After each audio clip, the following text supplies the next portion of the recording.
Have you already been scanning? Yes. So I'm running it now. It's running. It's scanning. Every one of these little spikes is EMF activity that's occurring.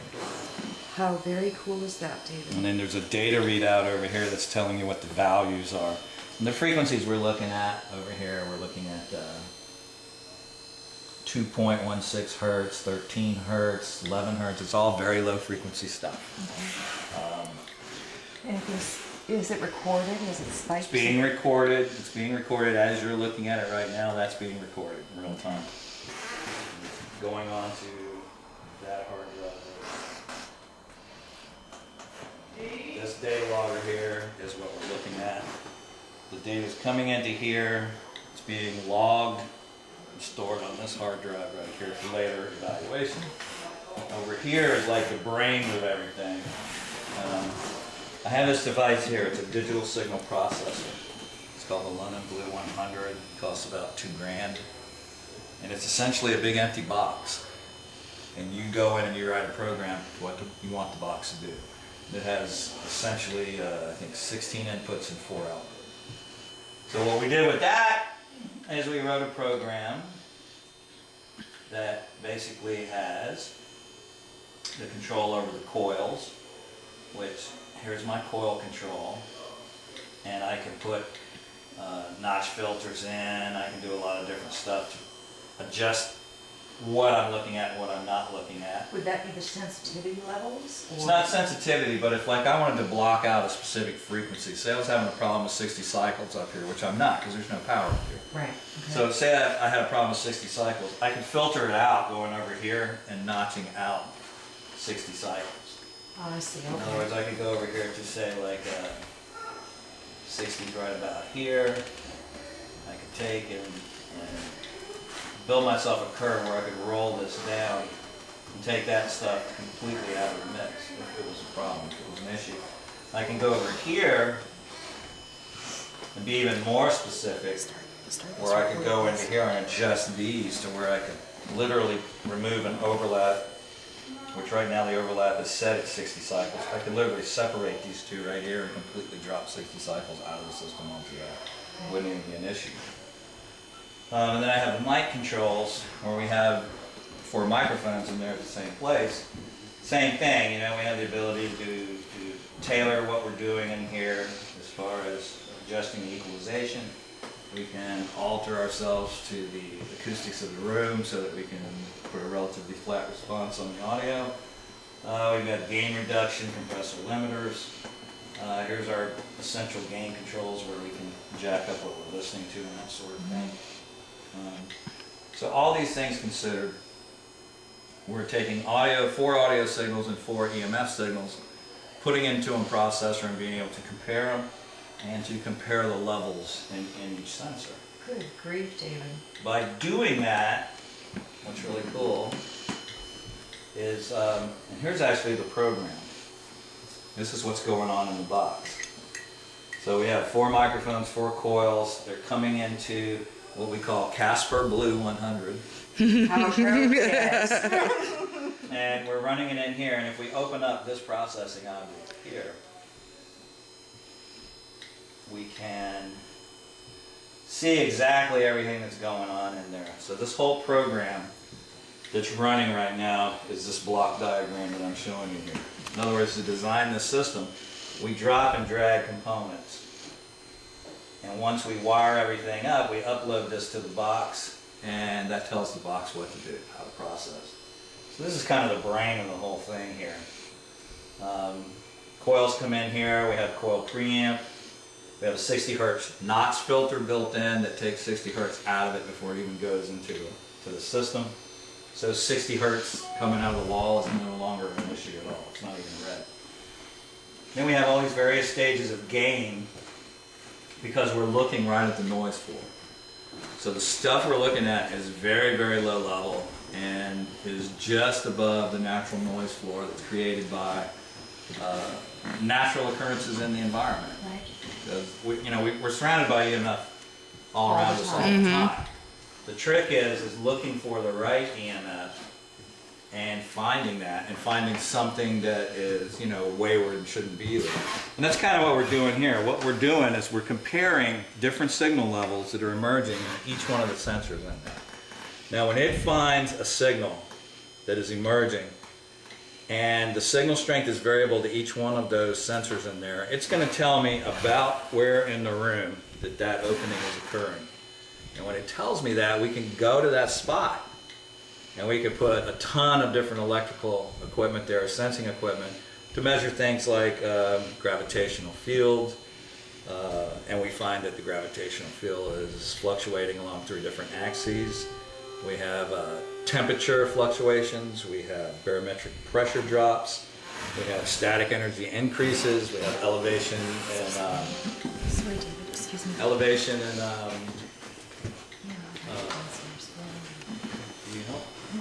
ions. We also have radiation spikes which are occurring. Like right now we're measuring gamma radiation in that room there, and that's what we're getting. Those spikes are each little gamma radiation spikes that are occurring in the room. Now, is there natural sources of gamma radiation that can occur? If there is, everyone would be dead of cancer. Well, I was just curious. No, gamma radiation generally comes from stuff like plutonium, uranium, radium, radioactive isotopes, or it can come from cosmic rays. What happens during a paranormal event is we have something called a subatomic particle annihilation. That happens when a wormhole begins to form. It requires a certain type of matter to stabilize. It's called exotic matter. Exotic matter is matter with a negative mass. Cool stuff, but when it comes into contact with our matter, it annihilates. It's like antimatter. Well, when it annihilates, it gives off a burst of gamma radiation. Now, if it annihilated at an atomic level, there'd be a huge crater where we're standing. Yeah. But it doesn't. It annihilates at a Planck level or at a subatomic level. And because of that, you have these high bursts of gamma radiation. Well, those high bursts of gamma radiation create other things that we measure and think we're measuring ghosts. But what we're really measuring is this portal opening up. The gamma radiation will cause ion counts to soar. I mean, you could be measuring ions and it's like, 23 parts per cubic, million, and then all of a sudden it goes up to 270,000 per cubic meter. And everyone goes, well, there's a 10% accuracy. We don't care. We're looking at a ratio of gain here. It's a tremendous ratio of gain. All right. We're not doing exact ion count. We're looking at ratios. The other thing that's occurring is that cold plasma gets generated. Gee, Dave, what's cold plasma? Well, plasma is like the fourth state of matter, and it's a high energy type of material that's a byproduct of high energy discharge. Plasma can be created by, the best time that you can see like hot plasma is like when the guy is trying to replace the fuse on the power lines and he misses, and it's kind of raining and drizzling, and you hear this big boom, and then there's this glowing ball that kind of floats along and hums for a second, and then it just kind of fizzles out. That's hot plasma. Temperature of it's probably about 11,000 degrees. What we're dealing with is cold plasma, which is like neon. Neon is a form of cold plasma. But cold plasma has to be encapsulated in some type of stabilizing field. And it's encapsulated in an EMF field. So if you come into contact with a plasma, guess what? Yeah, there really is such a thing as an orb. A cold plasma orb can cause the hair on your body to stand up, because it has a high static field associated with it. It can stimulate emotional responses in your brain. You could feel great sadness, you could feel elation, you could feel fright, you could feel many different types of emotional responses based on whatever the frequency of the encapsulated field is, depending on your own sensitivity to it and how you react to it. So there's a lot of physical things that can occur. You feel like you may have been touched. You may feel a mild shock. You may feel a lot of different things if you come into contact with a cold plasma orb. They generally last 5 to 10 seconds, and then they ground out on the ground. When they ground out, there's generally a little audible pop that occurs. So you may hear a little pop and wonder what you just heard. It's probably a cold plasma orb discharging in the ground. Now, all these orbs that you see on photographs, they're dust. All right? I mean, most of these things, a cold plasma orb is very rare. In a paranormal event, you may see 1 or 2 form. And the only way to photograph them and know that you've really got something is to use like a 2-camera shoot, where you're using 2 synchronized cameras with a photographer trigger and you're firing at the same area from 2 different angles at the same time. And then if you capture some anomaly that's in both pictures in the same physical place in the room, then it's not dust. You've got something else there. Cold plasma, we first sampled one back in 2009 is when we first captured one. We weren't able to measure one until 2010, late 2010, because we burned up 7 or 8 meters trying to figure out how much to shunt the energy coming off of one. There's essentially anywhere from 270 to 350,000 volts, but the current's roughly around 15 to 25 milliamps. So it's low current but very high voltage. So it's not like you would get electrocuted or anything or shocked significantly by one, but you could have some type of physical stimulation from it. So another byproduct of this wormhole opening up. Well, when this wormhole opens up, it creates a paranormal event horizon, what I call, which is an area probably about 2 meters max in size. And in that 2 meter area, things happen. You'll capture EVP. You might see an apparition. You might see some type of fog. You might see some type of visual anomaly that's occurring. Some people sometimes they see little wavering lines like you see on a hot highway in the summertime. You might see the room kind of flicker in that area. All those things are associated with this formation of an Einstein-Rosen bridge, essentially. So what this device is able to do for us is to allow us to predict the location of that paranormal event horizon a few moments before it happens. Wow. And that gives us time to get in position with the right stuff and start measuring it when it does materialize. And that's how we've been able to gather a lot of data. That's how we know that, there's barometric pressure drops, there's temperature fluctuations, there's all this. So what we believe, it's a very special kind of wormhole where it has 2 throats and it's a single throat with 2 tubes. And these tubes counter-rotate. One rotates in one direction, one rotates in the other. But they have a common funnel that goes into it. And in that funnel area is where paranormal stuff happens. And it's where we experience it. That's where the interface between us and their reality occurs. And the reason I say there's 2 tubes is because a wormhole is essentially a one-way construct. Energy can travel one way in it. Well, energy is traveling 2 ways in this construct. It's coming and it's going as well. And we know this because we're able to inject energy into it, and it's certainly putting energy back out that we can measure in our environment in the shape of EMF, EVPs, other sorts of energy, telekinetic activity, that sort of stuff. So it's a very particular type of wormhole that has 2 tubes. The whole, even though the tubes actually rotate, the throat itself also rotates, and there's kind of a vortexual effect that occurs, which makes the entire construct, if we were able to step back and look at it, it would look very much like a double helix, which I find is very interesting, because most of the patterns that we see from the micro level to the macro level in nature are copycats of from small to large. I mean, an atom is a model of a solar system, is a model of a universe. You take it to the tiniest level and you take it to the greatest level. The patterns keep making the same sense. Same thing here. We're dealing with a very similar pattern. The only difference is we're dealing with something that we associate with DNA as a double helix. Well, we're looking at maybe the secret of life here. So why wouldn't it follow the same type of pattern, energy-wise? Seems to that it does. So while a certain amount of it is speculative, we do know that we're very close to writing a scientific paper right now on what we think is the discovery of a terrestrial wormhole on the planet, which would be huge because it's a theoretical construct. Albert Einstein and Dr. I think it's Henry Rosen came up with the full theory back during their work on the theory of relativity. So it's been a theoretical construct in physics since the turn of the century. at least the early 1920s. So to actually have physical proof of the existence of these would be a huge discovery in physics. And like I said, we're pretty close to writing a paper on it. We've gathered enough data to show significant indicative evidence of wormhole formation. Well, I know, like in the scientific field, like a lot of times they just blow it off. Do you think that they'd blow it off with that too? I'm sure they will when it first appears. It'll be ridiculed and everyone will say, oh, poo-poo. And until 2 or 3 more scientific groups duplicate the stuff and get the same findings, you know, it'll be very speculative and, you know, a lot of name calling and people, you know, all kinds of things. Like they do now, no big deal. So, but we don't care, you know, we don't care That's right. if, you know, the scientific community accepts it or not. We want to know what the hell's going on.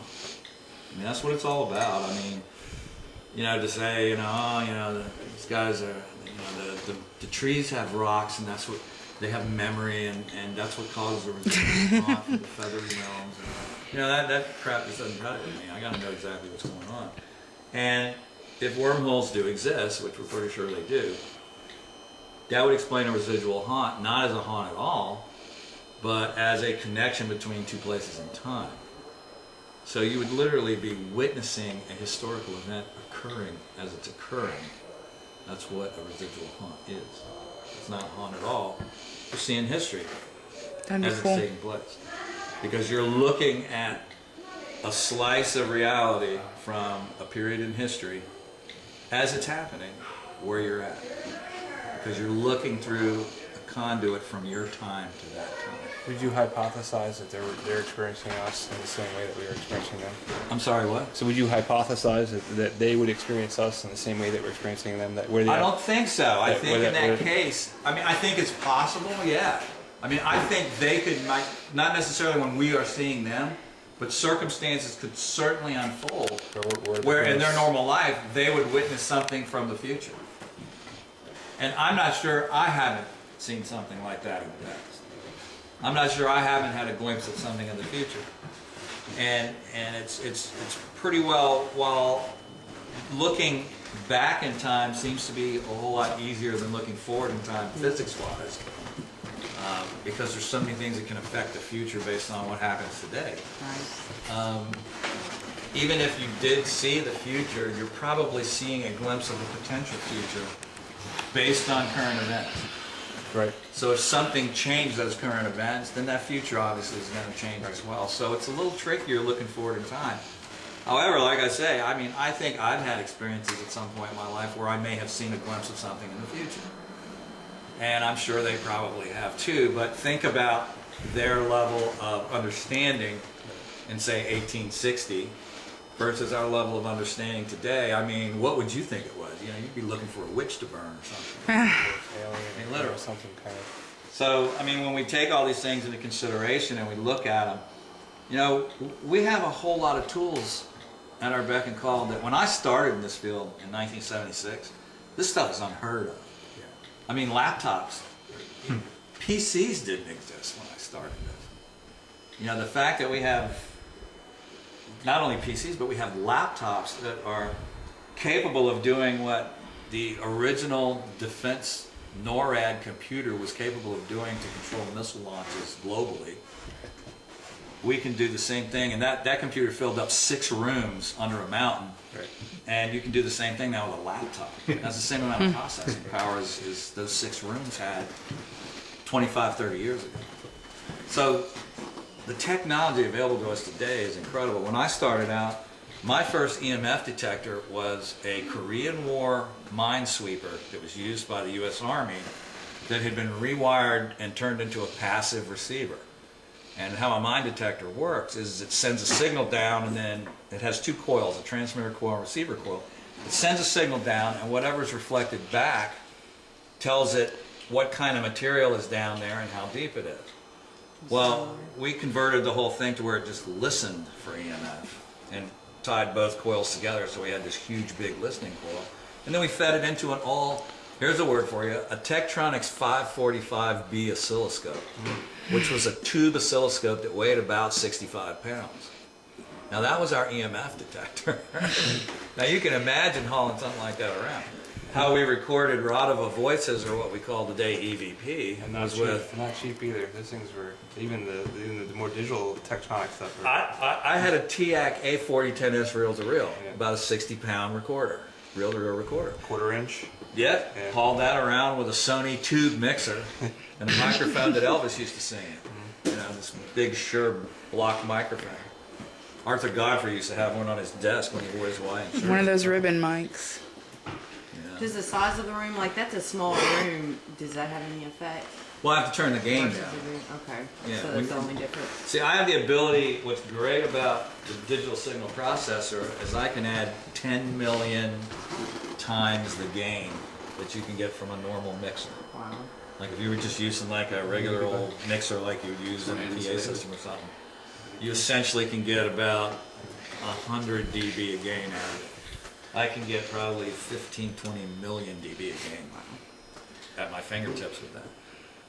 Now you don't want to do that with audio because you would blow the hell out of whatever you were trying to record with it. But with EMF, you're not dealing with the same type of energies that you're dealing with sound.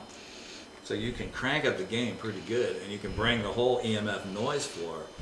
And like I say, we bring the whole thing up to 0 dB, and what we're seeing above this 0 dB, that's what's, think of this line here in the center as the background noise level. That thin line there is the background EMF noise. That's where we've established our reference point. So these spikes are what's coming in above that noise level. And that's not us talking, that's... That's electromagnetic pulses. Yeah, go ahead. What's the armed and auto? What's that? Mr. Rountree, Right now we are recording data. Yes, sir. won't my K2 do all that too? I believe that's yours. Yeah, yeah. And you want to flash it? This is actually another device I developed, which is kind of The Boston bomb. a sort of portable version of an EMF sweeper. But what this essentially does I saw. is These are MF cards. when you're reading EMF, I have a sensor on the end here. And this sensor is essentially an EMF detector. And what it's doing is whatever EMF it's picking up, it's displaying on this screen. So right now we don't have a lot going on in here. But if we start looking around, I guarantee you we're going to find something. Like if you walk through here,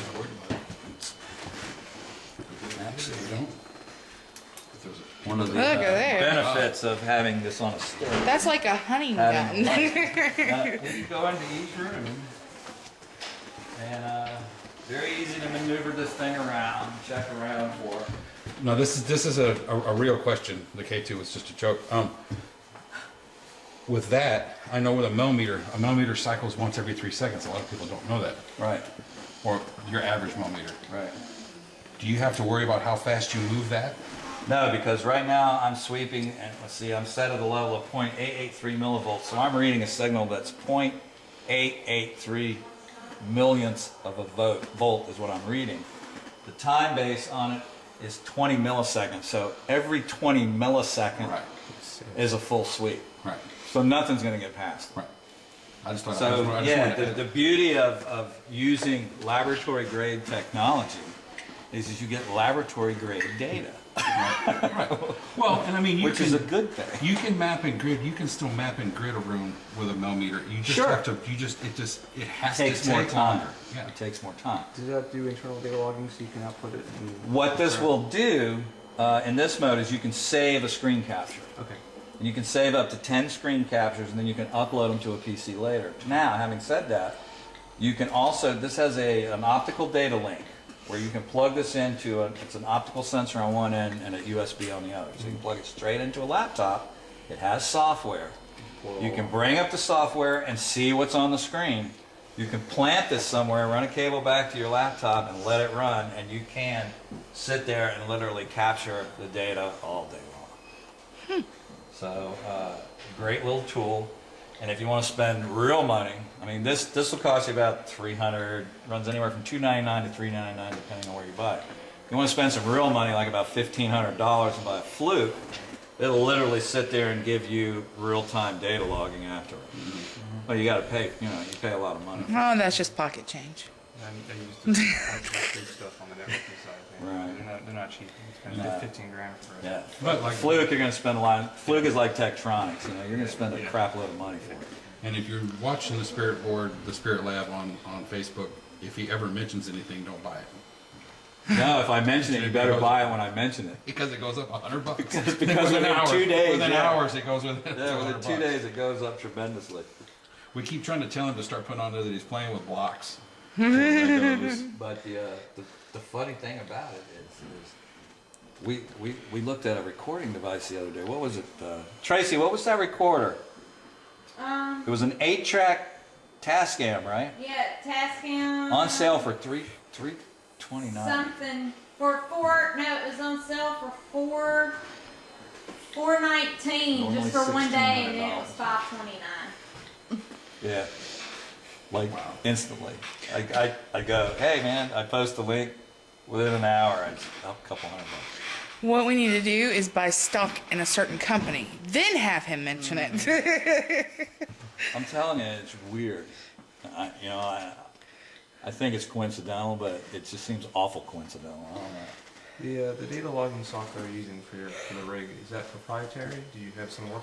Yeah, it actually, there's several different kinds that data logger will work with. I just bought the proprietary software because it was cheap. It was $99. Okay. Did you have to do any custom? No. All I had to out do of was the box? go in. Well, see, it comes with calibration software. Okay. So the first thing you do is you let it find it and you calibrate it. And then you can, after you calibrate it, then you just hook it up. And then you set what the parameters of each input you want. Like what I'm doing is using 0 to 10 volts as my control voltage. So I set each input at 0 to 10 volts. And that way it's measuring those coils from 0 to 10 volts. Now I could set it from 0 to 5 volts and it would be even more powerful. But the problem is you get too sensitive with it and then you hit something that's hardcore. You blow the hell out of your equipment. Yeah. So I kind of run it, when I'm not standing around it, I'll sit there and have it running like it is now where we've got these little spikes. But if I'm in there and I'm running long term, I'll crank it up to like 0 to 5. And then you really start seeing detail and stuff on it. But the beauty of it is even storing it at 1 to 10, you can come back and the data is digital. So you can examine it, blow it up and everything else, and it's still the details all there. So that's the good thing about it being digital. Is no matter what you do, you can come back and that's what you're having. So this used to be where you carried this in one hand and this in the other, and I had to wear a light on my head if I wanted a flashlight. I had one of these little skull cap things with a light on it, which, you look kind of geeky walking around with that. So I had this idea, why not look cool? Put it all on one thing so that you could literally, if you had to, use it with one hand. And it's a little cumbersome with one hand, but still, you can do it. And that essentially is my millimeter. Difference is I can see the waveform, what it looks like. I can figure out the frequency of it and the intensity of it. And what we have found, interestingly enough, is that there is a specific kind of looking waveform associated with what I want to call a disembodied consciousness. And Tracy, you here? Yeah, I'm right here. You want to use me as an example? What? What? We were just on an investigation at Centenary College because we're working on a real particularly nasty case about a murder victim that took place in 1886. 19-year-old was brutally raped and murdered. When we were near the area where her actual murder occurred, and no one knew where the exact spot was. Tracy was walking along, and Tracy's like, he grabbed her hair, he drug her through here, we followed this whole thing around, and then we got to this one spot, and before she had gotten to that spot, I had sweeped it, and I got some weird looking waveforms. And what these waveforms look like almost, if you ever seen the output of an electrocardiograph, where it shows a heartbeat, that's what it looked like. It was literally a spike here, junk, spike down here, junk, spike up here, junk, all the way through. Can we go in there and see if it happens? Huh? Can maybe go in there and see if it happens? Yeah, the John? other thing is too, is you can retrace it sometimes. Like a lot of times it will happen around her. Pretty dead right now. Everything seems to be like, Wait a minute. everything seems to be kind of holding its breath tonight. In here. He'll be here in a minute.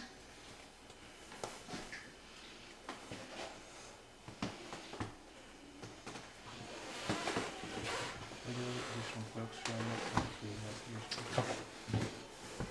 Not a whole bunch, but a couple more, I think. Go check and see if they're here for the client or not. No, I don't think anybody's in a big hurry. No, I know. I just Okay. Oh, there it is. Boom. See here? Oh, there it goes. To the right? There it is. You want to catch that on film? That They're always waveform right there Look at that. is Always- associated with, kids are always to my right. look at that. Oh my God, it's going crazy. It is. Okay, I'll put your Please ball do me a down. favor I and knew send me a if copy of that. I will, absolutely. I knew if I touched the ball, it would come up. Now, Oh, wow. there it is, if you guys want to look at it. Now, I'm literally getting, and the thing is when this happens, I don't get a frequency on it. It's such a bizarre combination of frequencies. There's no one frequency to trip the actual frequency meter. I think he moved. Hmm? It's still very strong. Oh, come over here. I think there's one over here too.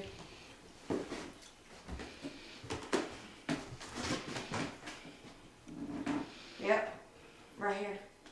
Am I right? Mm-hmm. Yeah. Okay. I feel them. The energy, it like pins and needles on my skin. Love it when that happens. Whole thing went on. I do that to equipment, so if y'all's equipment dies, it's because of me.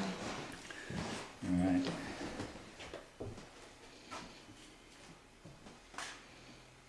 They're still there. It is. No, they're not like though. But that If you particular, notice, they're always that bring it up. Usually, if I know that it's a kid, they're usually always kids for some reason. I don't know why, but I'm very attached to children, or This- they're usually attached to me. this particular waveform we have found on numerous occasions where there's activity. And I never see it anywhere else. I have never been able to duplicate this waveform artificially at all. Has it started until I came along? No, that was the first time it did. This is the anything. first time it did. And he had taken it to different rooms too. He brought it in here because it didn't do anything in there either. It's my brain. And I have no cell phone, no nothing on me at all. No electronics, nothing. I've got an Except iPad watch. when you walk out. No, that's not gonna do it. The iPad's putting out 2.4 gig. This is something totally different. This is under 10 hertz. All this is occurring under 10 hertz. Not But it's that- all what you're measuring there is moving magnetic field, correct? Yeah, it's EMF. Yeah. It's EMF. But it's a real funky looking kind of EMF. It has things very similar to like an electrocardiograph to it. In other words, it's picking up not just this variable frequency, low frequency waveform that's changing in front of our eyes here, but you see these spikes that are going up, positive and negative spikes. Let me see if I move into another room, will it disappear? It changes.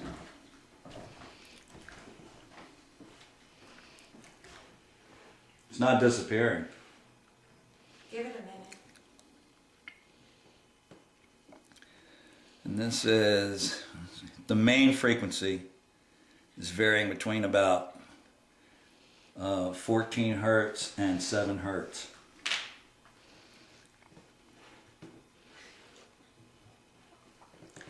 And that was like about a 2 hertz that went through there. But the main frequency, which is the dark squiggly line, that's varying tremendously back and forth. I mean, when it gets smaller and denser, it's higher frequency. When it spreads out, it's lower frequency. We're dealing with the time period here on this grid. And obviously, the more cycles within a time grid, the higher the frequency. So, Now, does it just isolate to a particular spot, or like if you moved it to a different spot, is it going to just go back to normal? well, let's go and let's check it out and see what it does. Wow. Let me get it. But is that picking up the ambient from outside? Well, Power line? if it was, the closer I got to the window, the stronger it would be. And of course, there's nothing. I'm going to trip over a toy with no line. But, you know, good question. Because you have to eliminate any kind of external power lines. However, I don't know of any power that we get in the U.S. that's between, 4 or 7 and 14 or 15 hertz. It's all 60 hertz. So did it disappear? Yeah, once he moved it. Okay. Yeah, once I left that spot there, and I got an That was idea, my when I curiosity. Come back over here. Now come right here. See, there's nothing here now. That's because it's moved over here by me again. Now, So, with that being said, that's why I brought these up here. I'm very curious to see what these would do to that. well, let's measure it. Well, Do it in here, or do you Just sit it right here in this chair and see what it looks like. when you were pointing toward Tracy, you started getting readings again, David. Yeah.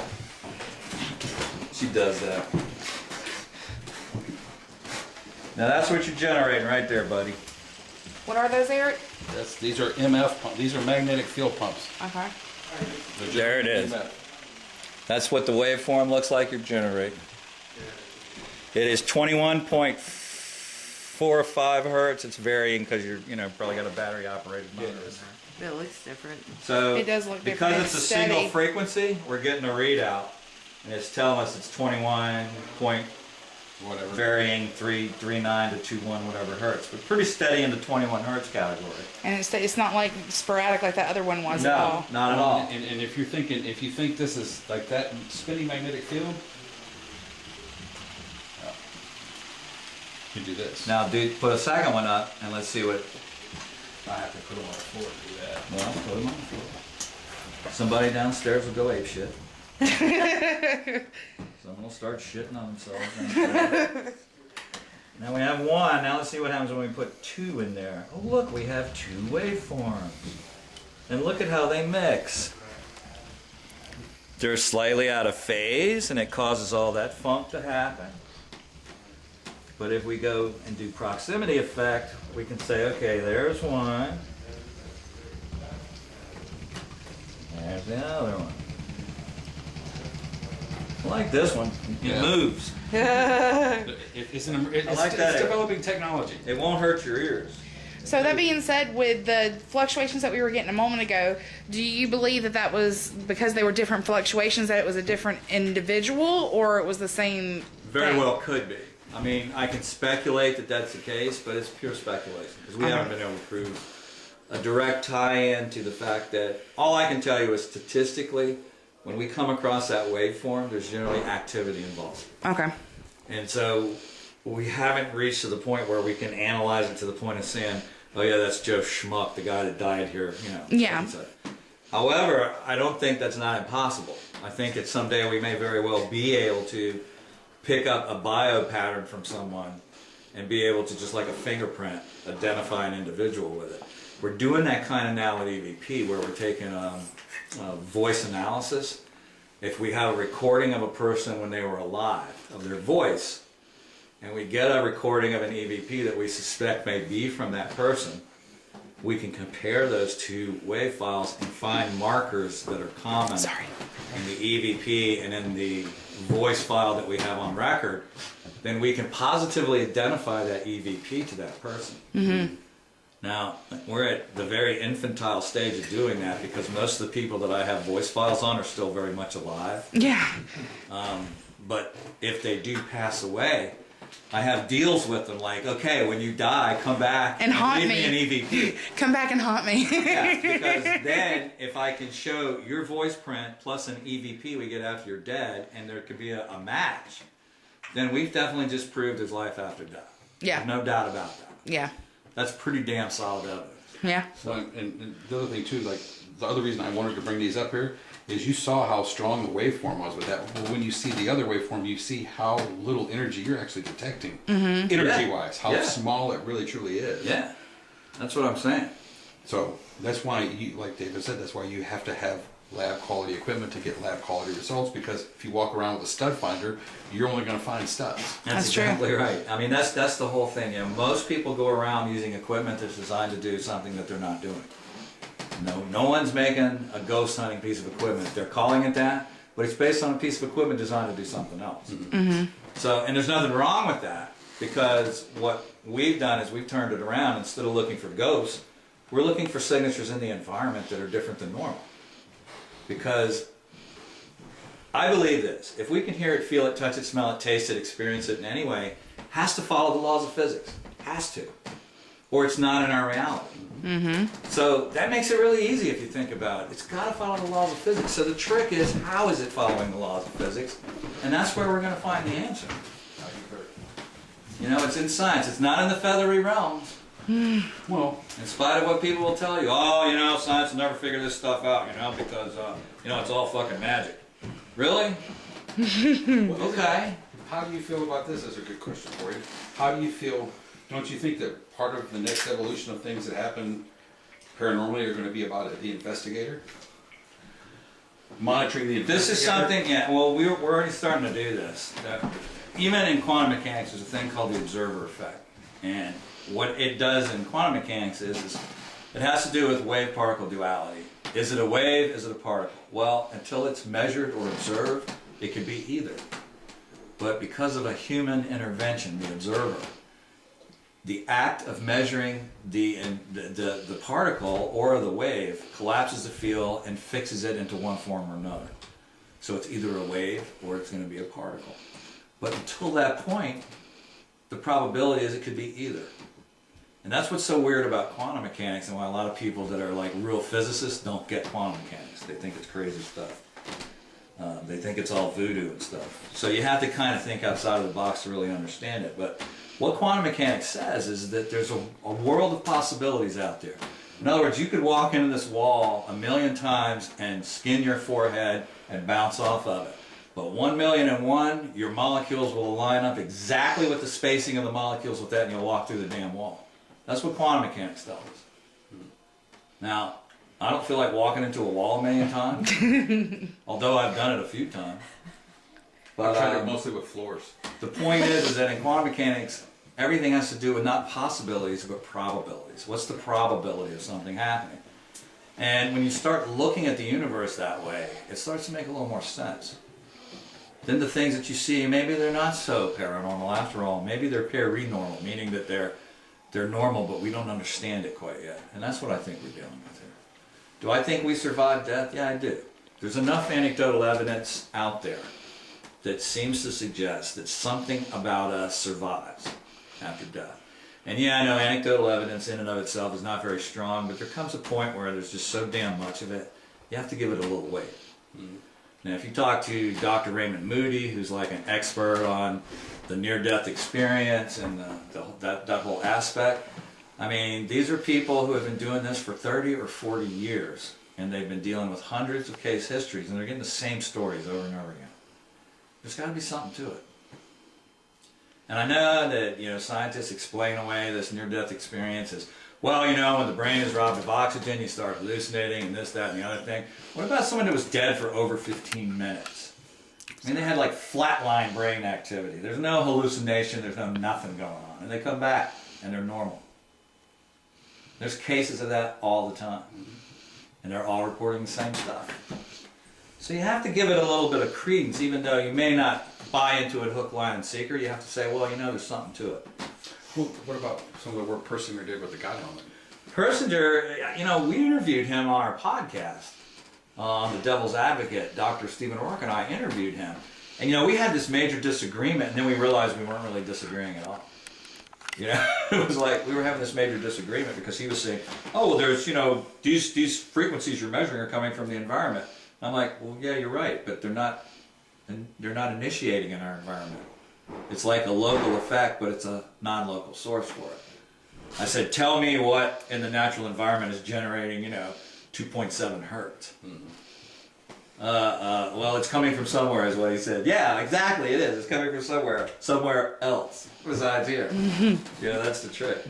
And the God helmet, if you guys don't know, is basically a football helmet with very small solenoids on it. These little sensors like you use to bug a telephone with. It's a little coil sensor, plugs into a device where they will sit there and feed a microcurrent of EMF to each one of these and kind of rotate this field around in a general area on the brain, and they stimulate a paranormal experience in the individual. And it's absolutely generated by this EMF, which brings about how much of a haunted experience is actually a haunted experience, or the emerging EMF from the wormhole that's forming to allow this interaction to occur. How much of it is experienced within yourself from that stimulation, and how much of it is from some external source? That has to be a factor.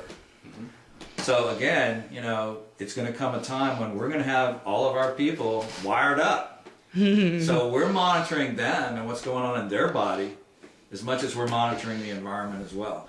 And maybe we'll be able to determine how much of it, and answer once and for all, how much of it is induced by the environment, how much of it is actually, alien to the environment coming into it. And if you can induce it, why is it so hard to believe that you couldn't be sensitive to it to begin with? Because everybody's different. Sure. Everybody has different sensitivities. Well, and the beauty of it is if we can understand the dynamic, why can't we recreate it? Exactly. So what happens if we can suddenly learn how to generate a wormhole? Well, here's what happens. Suddenly we can travel to Andromeda for summer vacation. Suddenly we have an unending source of free energy. Suddenly, all of a sudden we can start, farming energy from adjacent universes at will.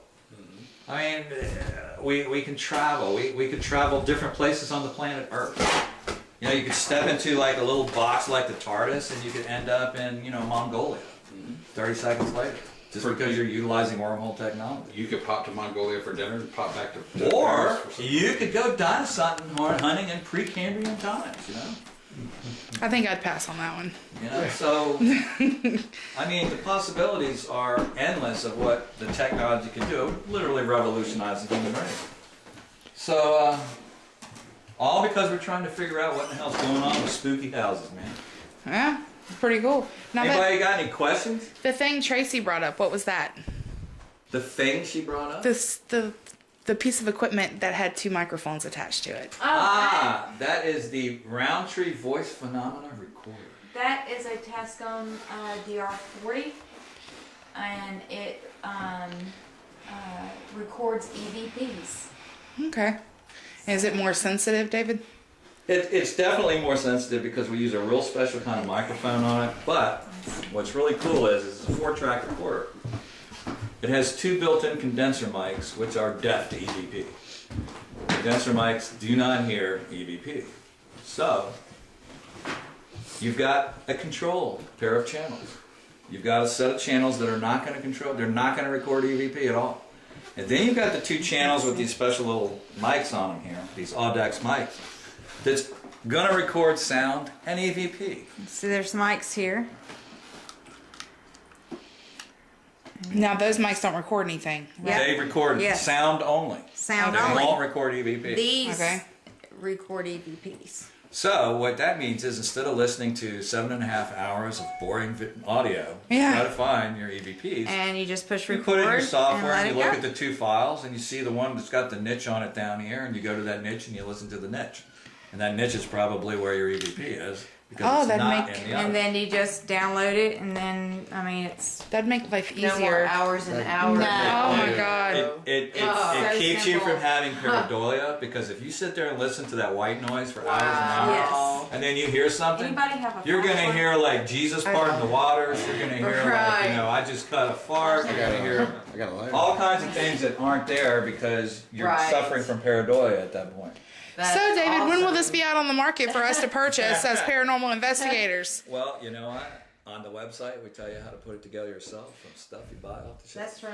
Look at there, Shane. Did you hear Mr. Rountree tell us that? Yeah, I did. Because if I was to put this stuff together and sell it, I could make like tons of money and really build some really cool stuff. But I think what's important is to get more and more people putting this stuff in use in the field, so that we've got more data to compare. Yeah. So that we can find out the truth and get the answers just to it. let it go. Instead of me getting ridiculously You could wealthy read and audio. talking people into Instead of using hours. flashlights to talk to the dead. That would make audio review minutes instead Like, of hours. yeah. God, it's great. I mean, this runs. The other good thing about this- $199. Let me interject something. You pay a lot of extra money for an EVP recorder that allows you to hear what you're recording, only it's delayed. Mm-hmm. It's not delayed in this, and you're hearing exactly what the mic's hearing. Okay. You buy a good digital recorder, you're hearing exactly what you're recording.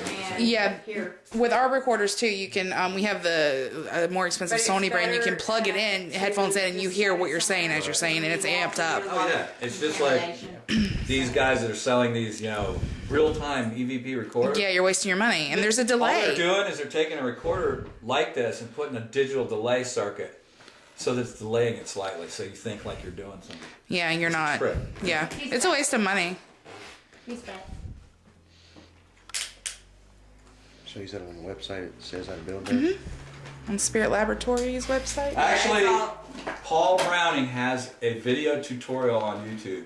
And if you go to my website, to the equipment page, and you go down there, you can click on his video and he walks you through how to set it up, how to adjust it to set the right values in the recorder, and everything. He tells you how to put it together, the whole 9 yards. So he's got a YouTube instructional video. And this all came from, I had this huge device that sat on an 8-foot table, that when we were trying to prove that EVP was being created by EMF, we were recording with software that's called Cubase LE. It's designed to do like 16 audio tracks and mix down your own professional recordings. Well, we had like 4 coils going into it, 4 condenser mics, and 4 dynamic mics. And of course, we were getting EVP on the coils, and we were getting EVP on the condenser mics, and we were getting neither on the condenser mics. So the condenser mics and the dynamic mics were definitely different. One had sound only, the other one had sound and EVP. The coil only had EVP. So we were able to compare all 3 of those. And pretty soon it was real easy to see that EMF was literally creating EVP. Because we could see the coil signal look just like the signal we were getting on the dynamic microphone. The dynamic microphone has got a coil in here. So essentially it's going to pick up, you take a dynamic microphone and you hold it over by a light switch that's turned on, you're going to get a hum through it. Because you're going to be picking up the 60 cycles coming through there. Same thing, that's how you get EVP. That's exactly how EVP is picked up. Because what a microphone does is it has a diaphragm in here that measures acoustic energy, which is physical mechanical energy created by air movement. It moves that coil with the vibration of what you're saying, This is perfect. and then the coil moves in a magnet, and that converts that mechanical energy into EMF so that the recorder can pick it up. So all the recorder's doing is bypassing the need for the diaphragm and picking straight up through the coil in the microphone. The recorder sees it the same way as it sees sound. That's So amazing. the beauty of it is your audio equipment will process EMF in the audio spectrum. Good trick to know. That means if you've got a mixer and a couple of coils, you can hook the coils up to your mixer, crank them up, and look at them on an oscilloscope. Or record them in your audio software. And come back and look at the waveform. That's amazing. It's interchangeable once it becomes electric. Once it goes into the box, it's Yeah. interchangeable. EMF and audio are the same. That's amazing. Yeah, it's great. You can tell how excited I am because if you've ever ran, 6 recorders for 8 hours and had to listen to all that audio. Try like 22 Hey, different you know what? DVRs. We were at a place, and the bad thing when you have activity that is, oh my God, really bad. Where's the flashlight? We went to, what was that place called? Catfish Plantation. Catfish Plantation. This thing kept going on and off by itself. When I went in, I had like 6 files. I had 234 on one thing. It was and turning on and off. It was by turning itself. on and Wow. off by itself, and I hadn't even had time to go through them at all. And then Wow. the other one had 200 and something too. They were totally full, so I just deleted them all and downloaded them. But I don't. But it'd go on, and then it'd go off. It'd go on, and it'd go off all by itself. Wow. It was weird. Did it all night. We have a video on YouTube about it showing it. Yeah. It's Wow. unbelievable. That's amazing. So that's the only bad thing is when they want to play with your toys. So anybody else got any questions? Not at the moment. I'm sure I'll think of one by tomorrow. Or 2 or Well, I was 5. thinking one like after the fact. Or 20. You notice I've had questions for you since I interviewed you too. Like Yeah, you've been doing your homework. I've had them built up for a while. I'm just gonna let you know. I've been holding them in. That's good. You know? It's good. It's all about if I can inspire you to think, then I've done my job. Yeah. Well, I've always been a Get you to thinker, think but about it. you're getting me thinking deeper. Well, and that's what it takes. I mean, obviously, the stuff that's been done for the last 20 years is not getting us any closer. Mm-hmm. You know, you can only jump up and down and squeal about an EMF spike so many times before it kind of wears off. Mm-hmm. What's the next step? Well, the next step is, okay, well, we got an EMF spike. Well, what frequency is it? Yeah. Okay, well, what's the amplitude? What does the actual waveform look like? Ooh, that's a weird looking waveform. Yeah. It's You not know? natural. Yeah. Suddenly, all of a sudden, things start making sense. Now, that waveform looks almost like an electrocardiogram sometimes. Yeah. Now, are Like we a getting heartbeat. some type of biofield energy that we're measuring? Some kind of residual biofield energy, maybe? And can that be like a footprint or a fingerprint? Can it actually have some clue to an ID of somebody? Maybe. Yeah. You know, these are things that are going to take years to figure out. But hey, you know, got to start somewhere. What gets me is, and what floats my boat is knowing that somebody's going to try something different just because they saw something I did. Mm-hmm. Because then they're going to come back to me and they're going to say, you know, we did such and such, and we got this. And then someone sends me a file and they go, and I look at it and I go, yeah, I've gotten that before too. Now all of a sudden we're correlating evidence at the same level. And they're getting something. See, if someone walks away from me empowered to do something more with what they're doing, that's cool because it's going to pay off back to me down the road. Because someone's going to give me evidence that's going to support what I'm doing. Yeah. Or shoot it in the leg so that I don't waste any more time with it. Yeah. You know, I may be doing something that's very artifactual, you know, something that's, you know, I'm missing that's, you know, I'm generating this stuff for my own amusement or whatever, who knows.